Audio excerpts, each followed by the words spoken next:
Hello, I'm Elliot Mahoney. I'm a technical director at Florida State University getting my master's, and today I'm going to show you how to make a 4 by 10 Hollywood style flat in Vectorworks in 3D. I think 3D drafting is super important because it allows you to get all the details of what you're trying to draft. You can specify where your bolts are going to go. It allows you to catch mistakes. It saves time and money. And frankly, we live in a 3D world. Let's draft in a 3D world. So to get started, this is what our end goal is going to look like. So beforehand, I set up these two things, these two classes. So our first class is facing, and we have facing and framing. Our facing, I put it in red, and I select this setting, use at creation, and make sure that anything we make uses those settings. And then the same thing, use at creation for framing class and blue. So, first thing we're going to start is we're going to select our rectangle tool, and then we're going to press 0, and that's going to take us to the top plan view.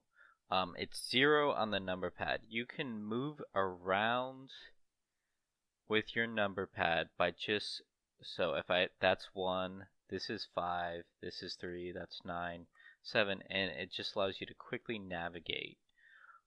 So back to our rectangle tool, we click, and our flat is going to be 4 by 10, so it's 4 foot by 8 foot, because that's what a Luan piece comes in. And notice that it gave us our settings that we already specified. It also does that because of by class, so anything we create is by class. I just have this always, and I don't really need it there anymore, so I'm going to just close it. And then we need another rectangle because that's only 4 by 8, and we want it 4 by 10. So we need a sheet that is going to be 4 foot by 2 foot. And so now we have our 2 sheets of Luan in 2D space that are going to be the facing of our flat. Now we need to do our framing.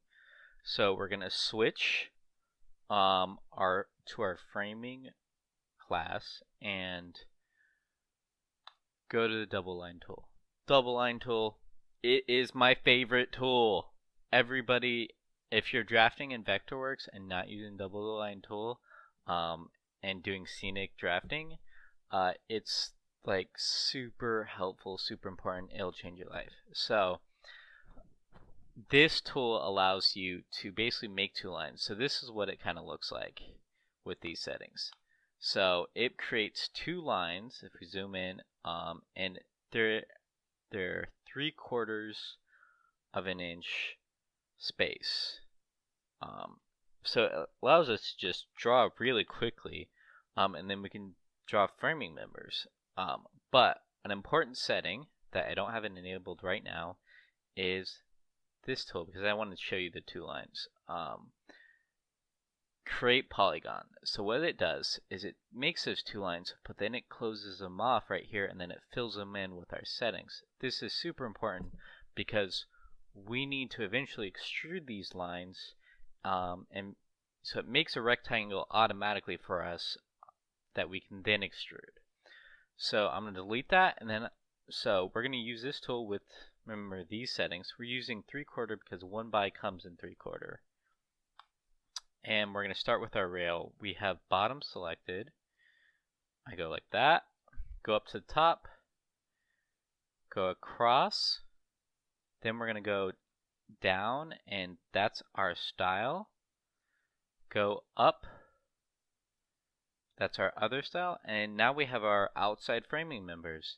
So now we can do our toggles. So first things, we're going to do our 2 seam catches. So I like, when I'm doing seam catches, I like taking 2 boards and laminating them together. It's some people like just rotating a board and doing it on face. I prefer this method. I find it warps a little bit less, and it's also like easier to install, only a little bit. Um, uh, but that's just the way I prefer it. You can also do it on face, and just change this to 2.5 for this member. And you do that by 2.5, and then what you would do is just put it on the center of that, and there you go. But I'm going to show you how I do it. So we're going to go back to 0.75. Oops. There we go. And change that back. And there we go. So those are our two members, and we'll extrude all of these framing members, including the toggles, out together. Another reason why I like just doing double framing members is it's easier to draft, and it only costs, depending on what you're doing, is if it's a 4-foot section, it's only costs like 75 cents to maybe $1 more, depending on what the cost of your lumber. I know certain places like Arizona have really high cost lumber, so you might not want to do this there, but I've heard they do a lot of things in steel. Next, what you're going to do is you're going to select this, and we're going to make our interior toggles that go right here. And so what we're going to do is we're going to use these snap options, and I'm going to snap to here, and that little red box comes up, and then I'm going to go down, and notice how that green line show up, and I'm going to do it again. Red box comes up, comes down, green line shows up, and that is the size of our framing member, but that's not where we want it. So we're going to do our move by points, and we're going to select, we don't want it to retain because this is not where we want the framing member, the toggle. We want 3, and we want the move mode. There's a distribute mode which will like evenly space members, which is great if you're doing like detailed things for like a staircase, where you don't know how much you want the spacing, but you know what how many members you want. But we know exactly how many members we want, and we know how we want them to be spaced. So we want them on 2-foot centers. You can do 1-foot 6 centers. You can do 1-foot centers, but I find 2-foot to be a good standard. So to get started, you select that, you select these settings, and then what you're going to do is you're going to go make sure that's selected before you select the tool, and then you select that middle, you go up, press 2, enter, make sure the angle is at 90 degrees, enter again, and notice our bottom one disappeared, but these 3 showed up, so we don't have to go back and delete that. And then now we have everything in 2D space drafted.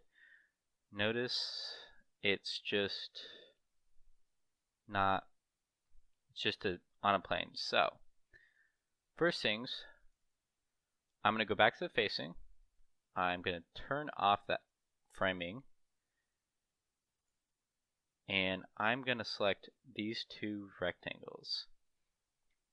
With these 2 rectangles, I'm going to press Control E, and I am going to enter. This is the extrude command, and I'm going to extrude it out to 3/16 of an inch. That at Florida State University, that is what our Luan is measured at. It fluctuates by some 64ths, but we don't draft that accurately. We draft down to the 16th of an inch, sometimes 32nd, depending on the thing. And so enter 3/16, press enter, and now I'm going to press 6 to look at it, and now our actual thing has thickness, and you can see the extrusion thickness right here.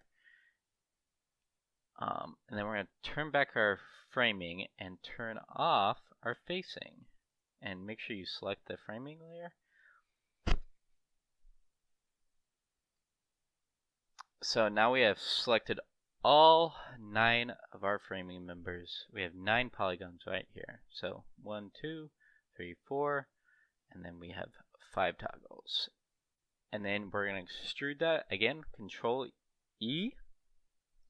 And what we're going to do is we're going to go negative 2.5.